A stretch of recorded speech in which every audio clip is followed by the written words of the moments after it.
मोरबा ग्रामस्थांचा महावितरण कार्यालयावर मोर्चा, वारंवार वीज खंडित, अतिरिक्त फीडर लाईनची मागणी।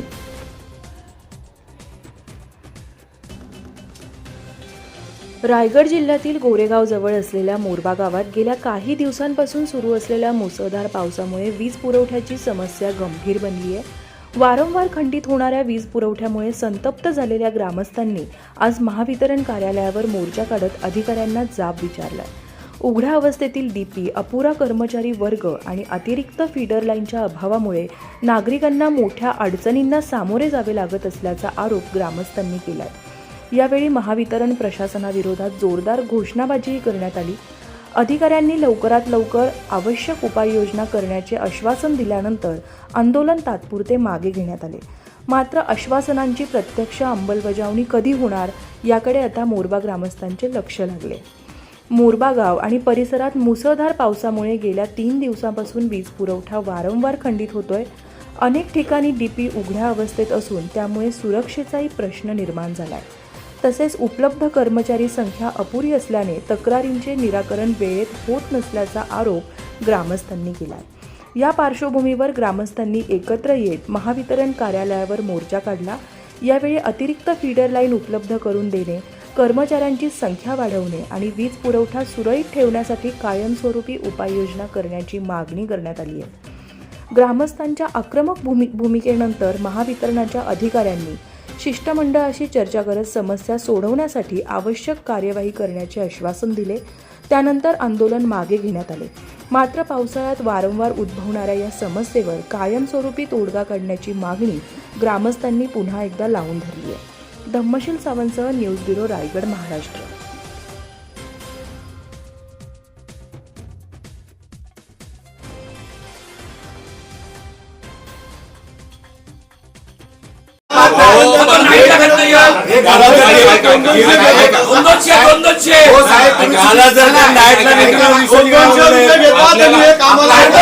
मी तुम्हाला सांगतो, लोकांच्या कंप्लेंट काढायच्या आहेत, कार्बन काढायचे आहेत, त्याच्यासाठी दिवसाचं वायरमॅन तुमचं येतात, नाईट मध्ये एक पण वायरमॅन येणार।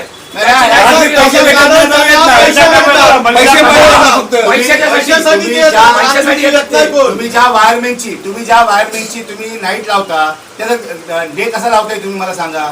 जर डे मध्ये काम केलं तर नाईट मध्ये काम करू शकता। पाऊस आहे आणि जर नाही तर मग तुम्ही आता हजेरी लावली, हजेरी काय लावली तुम्ही?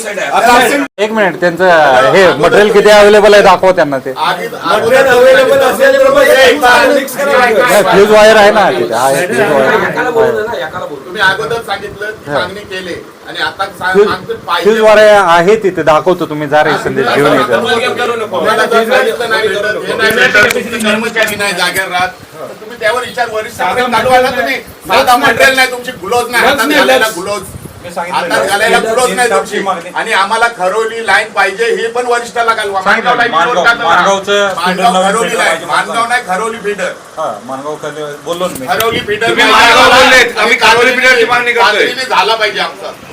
आता आपण MSEB ऑफिसमध्ये मीटिंग केली, तिथं बघितलं तुम्ही काय ते। आज रस्त्यावर उतरून तुम्ही या डिपिंगची परिस्थिती बघा कशी आहे ती, म्हणजे इन्सुलेशन आहे का, आणि फ्यूजच्या जागेवर बघा त्यांनी फक्त तारी लावलेल्या आहेत आणि ओपन आहे। इथं हा मच्छी मार्केट आहे, असे पूर्ण गावामध्ये हीच परिस्थिती आहे। लोक इथे येतात जातात, जर कोणाला जर शॉक लागला, काय अपघात झाला तर त्याचा जबाबदार कोण आहे? म्हणजे ह्यांनी पूर्ण कारोबार जो आहे ना तो तोंड बघून इथं मोरब्यामध्ये जर कुठं जर MSEBचे कर्मचारी जर कुठं जर जातात हे फक्त आणि फक्त तोंड बघून जातात।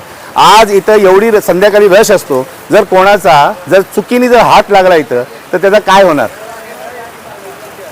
हे डब्बे खुल्ले आहेत, सर्व पूर्ण गावामध्ये जे आहेत ना ते डब्बे खुल्ले पडलेले आहेत। तेव्हा फक्त एकच विनंती आहे ह्या MSEBच्या ऑफिसवाल्यांसाठी, आज 4 दिवसापासून आमच्या इथं लाईट नाही आहे रात्रीची, जर आज रात्री जर असा काही प्रॉब्लेम झाला तर नक्की आम्ही उद्या जे काही करू ते फक्त आणि फक्त MSEBनी बघायचं।